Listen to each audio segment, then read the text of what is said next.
जितने भी अभ्यर्थी बिहार एसएससी के 12th लेवल के फॉर्म फिल किए हुए थे उन सभी के लिए गुड न्यूज कि अब आप लोगों का डॉक्यूमेंट्स अपलोड करने की डेट जो है कि 1 मंथ और बढ़ा दिए गए हैं। चलिए जानते हैं कि कौन कौन से डॉक्यूमेंट्स आप लोगों को अपलोड करते समय देना होगा, और यदि अभी तक आप लोग अपलोड नहीं किए हैं तो आप लोगों के लिए 1 महीने की और डेट बढ़ा दी गई है। तो इसके लिए चलिए जानते हैं कि कौन कौन से डॉक्यूमेंट्स आपको अब रेडी कर लेना है, और यदि अभी तक आप लोग अपलोड नहीं किए हैं तो सबसे पहले बात करें यहाँ पे फॉर्म की। तो अभी बिहार एसएससी जो है, बिहार एसएससी इंटर लेवल की वैकेंसी में टोटल पोस्ट की बात करें तो 12,199 पोस्ट की वैकेंसी निकाली गई थी, जिसमें 28 लाख फॉर्म अभी फिलअप हुए हुए।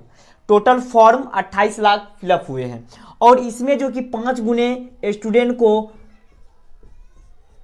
ये एग्जाम जब होंगे, इसमें एग्जाम 2 पेपर आपका होगा, CBT 1 CBT 2।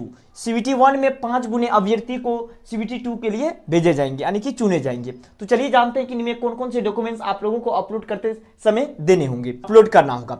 सबसे पहले बात करें इसमें क्लास 10th के मार्कशीट और सर्टिफिकेट, यानी मूल प्रमाण पत्र और सर्टिफिकेट आपका लगने वाला है, सर्टिफिकेट।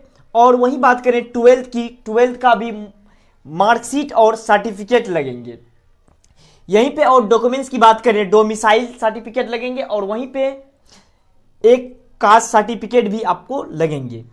SC ST के लिए कास्ट सर्टिफिकेट, और बाकी अदर कास्ट है तो आपका EBC EWS के लिए, उनके लिए NCL लगेंगे। NCL आप लोग फॉर्म फिल करते समय जितने भी अभ्यर्थी होंगे EWS और EBC वो सभी दिए होंगे, उनको होगा। अब यहाँ पे कंप्यूटर में आप लोगों को कौन कौन से डॉक्यूमेंट्स देने होंगे, यदि आप फॉर्म फिलअप करते टाइम दिए हैं तो आप दे सकते हैं, अदरवाइज नहीं भी दिए तो अब है तो आप दे सकते हैं। अगर चाहते हैं कि आप अभी बनवाएं या कहीं से बनवाएं, और यदि किसी कारणवश आप लोग नहीं दे पाए थे तो अब आप दे सकते हैं। और इसमें कंप्यूटर सर्टिफिकेट में यदि है तो आप दें, नहीं है तो अदरवाइज कोई दिक्कत नहीं है इसमें। और कंप्यूटर सर्टिफिकेट में कौन कौन से डॉक्यूमेंट्स आप लोगों को देने होंगे, सर्टिफिकेट की बात करें वहीं पे जैसे कि ADCA हो गया, DCA हो गया, इस तरह की जो भी आपके पास सर्टिफिकेट है तो आप दे सकते हैं। और वहीं टाइपिंग की बात करें तो टाइपिंग आपका हिंदी और इंग्लिश यदि है तो आप दे सकते हैं। और यही कुछ आप लोगों के लिए अपडेट था, और इसी पे जानते हैं कि अब आप लोगों का एग्जाम कब तक में होंगे। जैसा कि अभी देख सकते हैं मार्च तक, आप 18 मार्च तक आप लोगों का फॉर्म ही अपलोड यानी कि डॉक्यूमेंट्स होंगे। तो जितने भी इसमें एडिट नहीं किए तो आप लोग के लिए और खुशखबरी है कि और डेट दे दिए हुए हैं। और बहुत सारे ऐसे अभ्यर्थी हैं जो अपना मूल प्रमाण पत्र और सर्टिफिकेट या तो मार्कशीट नहीं ला पाए थे कॉलेज से, और अभी एग्जाम 10th और 12th का यानी कि बोर्ड का एग्जाम चल रहे थे, इस कारणवश से वो सर्टिफिकेट नहीं ला पाए थे। तो अब आप लोगों के लिए समय मिल चुके हैं, तो आप लोग जरूर सर्टिफिकेट आप मंगवा लें और ला लें, और आप एडिट कर लें ताकि आपका फॉर्म बाद में रिजेक्ट ना हो। और एग्जाम की बात करें, बहुत का क्वेरीज है कि आखिरकार बिहार एसएससी का एग्जाम कब तक में होंगे।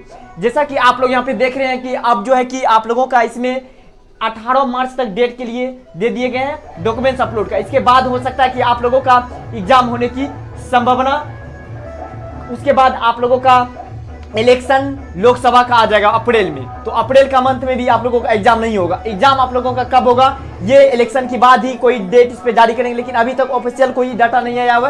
और जैसे ही इसके बारे में कोई भी अपडेट आता है सबसे पहले आपको इस चैनल के माध्यम से बता दिए जाएंगे। यदि अभी तक आप लोग इस चैनल से नहीं जुड़े हैं तो जुड़ जाइए, इसी तरह के अपडेट आपके भाई इस चैनल के माध्यम से लेकर आते रहते। चलिए मिलते हैं कुछ अगले अपडेट के साथ, तब तक के लिए जय हिंद, वंदे मातरम।